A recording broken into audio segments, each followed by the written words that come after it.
اللہ تعالیٰ نے اپنے بندوں سے کچھ وعدے فرمائے اور بے شک اللہ اپنے وعدوں کے خلاف نہیں کرتا۔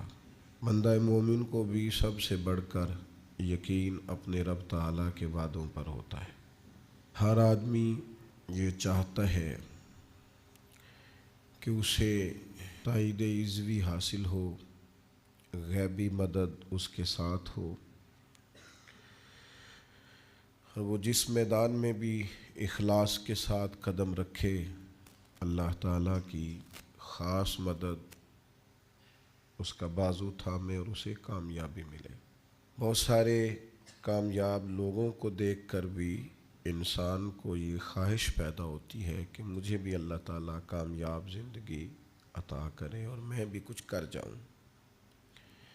کیا نسخہ ہے اللہ کی مدد حاصل کرنے کا، اور کیا صورت ہے تائید غیبی پانے کی؟ اور بظاہر جو لوگ ہمیں بہت زیادہ مضبوط نظر نہ آنے کے باوجود بھی بہت کامیاب نظر آتے ہیں، تو گہرائی میں اتر کر ہم کیا سوچیں، کس طرف جائیں؟ تو ایک مضبوط ترین آواز اور ایک مستحکم پیغام قرآن مجید نے ہمیں دیا ہے۔ صحیفہ انقلاب میں اللہ تعالیٰ نے اپنی مدد نازل کرنے کا اور اپنی غیبی تائید دینے کا جو وعدہ ارشاد فرمایا ہے، تو بس ایک شرط کے ساتھ اس کا بیان فرما دیا ہے۔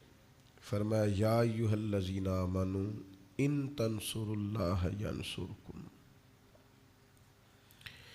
اے ایمان والو اگر تم اللہ کے دین کی مدد کرو گے تو اللہ تمہاری مدد فرمائے گا۔